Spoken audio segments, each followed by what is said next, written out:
Wow. The Batman. Wow. What a film. The Batman is my new favorite movie of all time. The Batman is one of my favorite adaptations of the character. The Batman is awesome. This is going to be mostly ramblings of me after just watching the film for the 10th time now. I am super excited and super happy with how this film turned out.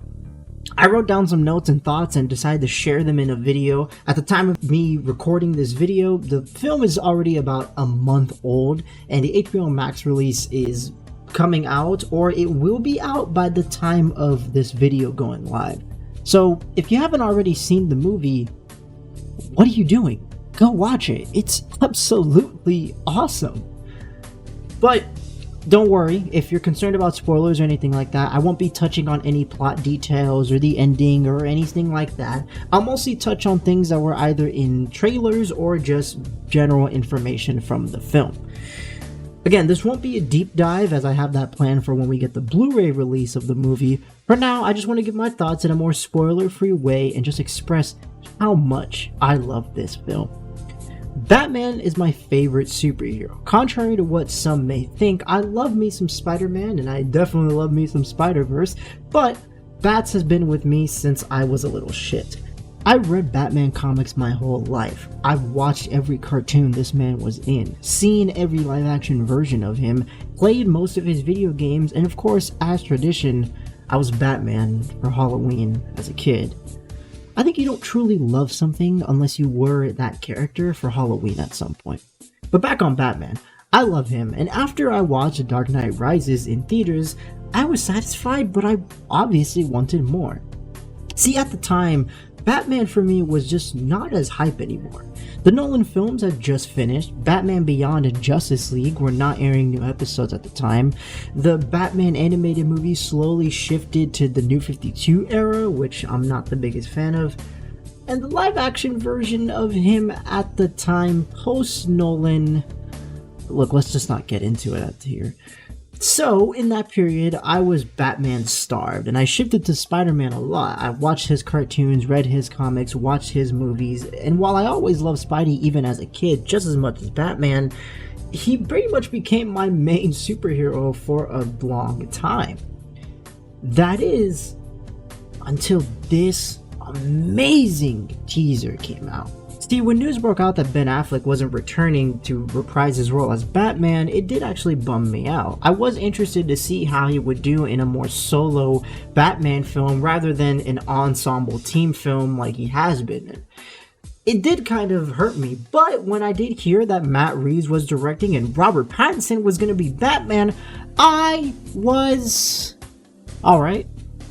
I didn't really have a crazy reaction. I mean, I liked Matt Reeves and Rob, but at the time I wasn't too familiar with their works past Cloverfield and Twilight. But I wasn't against them at all. I was super interested, and as I continued to get more information, I did start to review their backlogs of films and things that they were in, so I did really start to get extremely hyped for the potential of them working together to make a Batman film.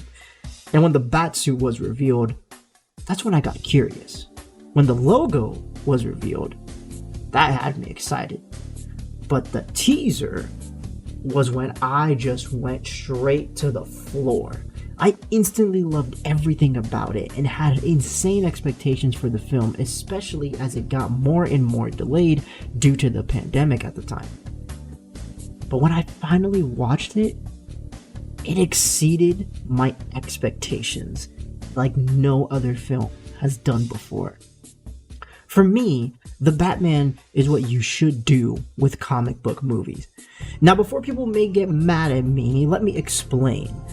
There is this issue that many had after The Dark Knight had aired, where The Dark Knight was extremely successful and is considered by many to be one of the greatest films of all time.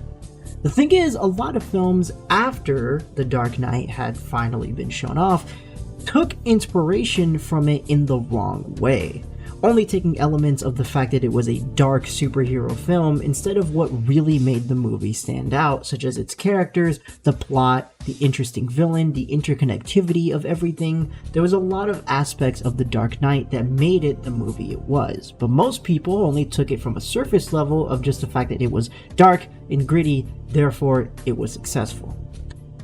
This was a problem at the time, and I don't want that to be the case here, because The Batman, as far as I know right now, is very successful, and I hope that people do learn from this film, but I don't want them to take the aspects of the film that they may believe are what made it successful when it's a lot deeper than just it's a gritty Batman movie.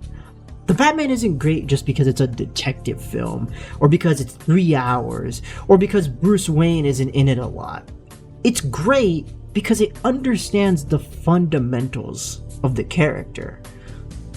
Batman and Bruce as a character are portrayed beautiful here. Batman is who we see for the most part, but Bruce gets great time to shine as well. Batman in this film is intimidating. He is fear. However, to some, he is a protector. He is their eyes and ears. He is a friend. This allows Batman to be both someone who would probably cause you to shit your pants if you saw him in an alley, but also feel good if he saves you. He is vengeance, but he is also hope.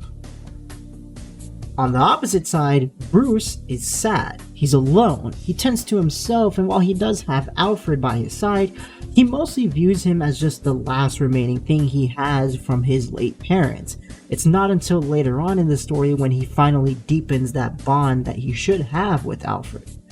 Bruce is a shut-in. He doesn't have a very public image like many other interpretations of Batman tend to have. So when he goes out, it's really great to see. You see that he is still very much in Batman mode, but he isn't used to a lot of the usual things that happen when he's just Bruce Wayne. The goings on with the city, the interactions with people, the legacy of the Waynes. For him, Batman is that legacy. All this to say that Matt Reeves and company truly do appreciate Batman as a character. This film gives me vibes of the animated series while still feeling fresh. Gordon and Bats talk like they actually know each other and have worked on cases before. Batman and Catwoman have amazing chemistry despite the fact that this is their first time ever meeting each other, and the plot only reinforces their relationship to grow stronger due to the events that happen. The Riddler is a fantastic and chilling villain that serves to not only bring Gotham down and expose the underbelly of what this city might have in terms of secrets, but to also boost Batman up as well, not to mention their incredible dynamic. Oh, and let's not forget Gotham. My god, Gotham looks and feels great. The city feels alive, it's breathing, it's moving, but most importantly, it's unique. It's a mix of Burton and Nolan, stylized yet grounded. I absolutely love it. Honestly, guys, I really could go on and on about this film because I feel like I'm gonna explode with excitement. There's so much I could discuss when it comes to Penguin, when it comes to the hints and secrets of what might also happen in the future. I could spend hours talking about the sequel, talking about the TV shows we're gonna get, the prequel comic, the Riddler comic. There is so much. But I'll leave you guys with this for now until I do my full deep dive on this film in the future. This movie is everything that I've been waiting for in a Batman film. An exploration at his early days while discussing what the character still needs to learn to become the hero we usually see in other media, as well as showing us that the fundamental nature of him is completely intact. It respects the universe it came from, it respects the characters who lived in that world, but most importantly, it respects the stories that came before. To me, the Batman is a masterpiece, and should be the new gold standard for comic book movies moving forward. Thank you for watching this video. Let me know in the comments if you watched The Batman. Be sure to like, subscribe, and ring that notification bell to get all my updates that you obviously want to. Follow me on Twitter, watch my streams on Twitch, and until next time, I will see you guys later. Peace out, homies.